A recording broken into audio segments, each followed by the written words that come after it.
வணக்கம். நம்மள பல பேரை பாடாய்ப்படுத்துற ஒரு விஷயம் வயிறு உப்புசம்.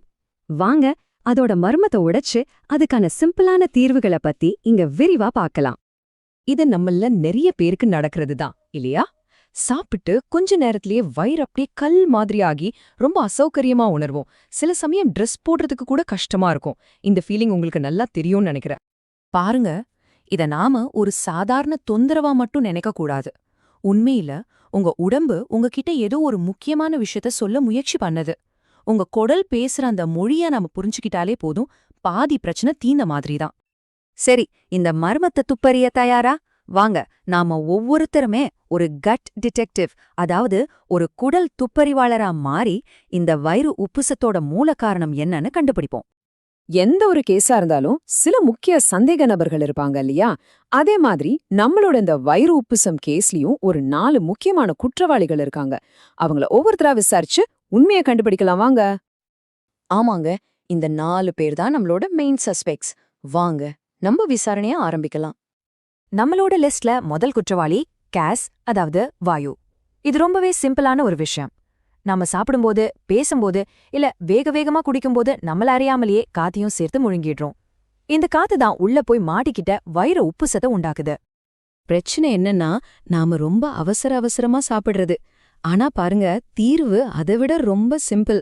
ஒவ்வொரு வாய் சாப்பாட்டையும் பொறுமையா ஒரு 15-30 தடவை நல்லா மென்னு சாப்பிடுங்க.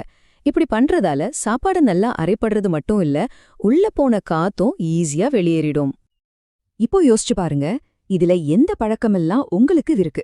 சாப்பிடும்போதே பேசிட்டே இருக்கிறது, ஸ்ட்ரா போட்டு ஜூஸ் குடிக்கிறது, சும்மா இருக்கும்போது சூயிங்காம் மெல்றது, அப்புறம் இந்த கார்பனேட்டட் சோடாஸ் குடிக்கிறது. இது எல்லாமே தேவையில்லாத காத்த நம்ம வயித்துக்குள்ள அனுப்புற வேலை தான் செய்யுது. நம்மளோட 2வது குற்றவாளி மலச்சிக்கல். இது ஒரு பெரிய டிராஃபிக் ஜாம் மாதிரி கற்பனை பண்ணிக்கோங்க.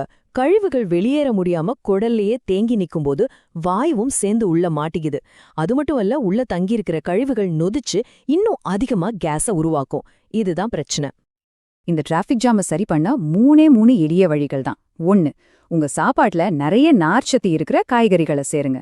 2, நிறைய தண்ணி குடிங்க, அது மலத்தை இழக்க உதவும். 3, தினமும் கொஞ்சம் தூரம் நடங்க, அது குடல் இயக்கத்தை நல்லா தூண்டிவிடும். நம்மளோட 3வது குற்றவாளி கொஞ்சம் சிக்கலான ஆளு. நம்ம குடலுக்குள்ள கோடிக்கணக்கான நல்ல பாக்டீரியாக்களும் இருக்கு, கெட்ட பாக்டீரியாக்களும் இருக்கு.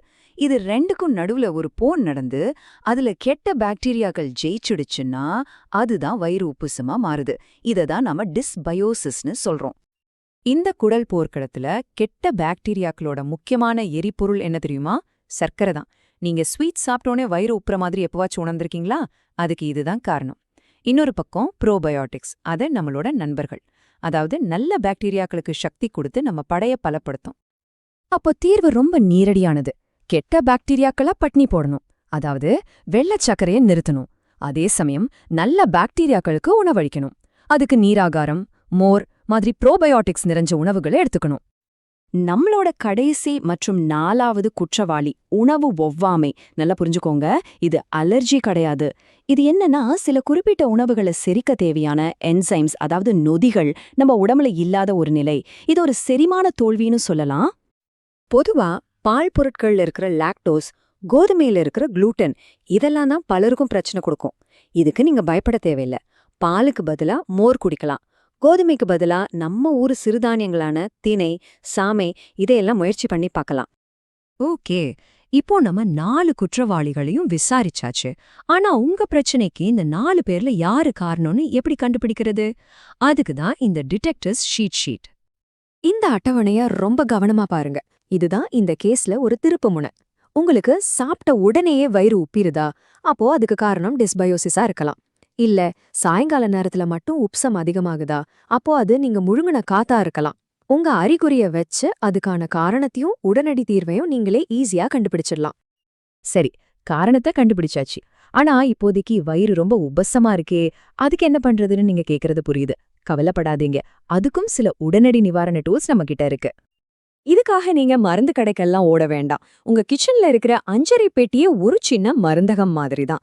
இஞ்சி, சீரகம், பெருங்காயம், புதினா இது எல்லாமே கேஸ வெளியேத்தி செரிமானத்துக்கு உதவி உங்களுக்கு உடனடியா ஒரு நிவாரணத்தை கொடுக்கும்.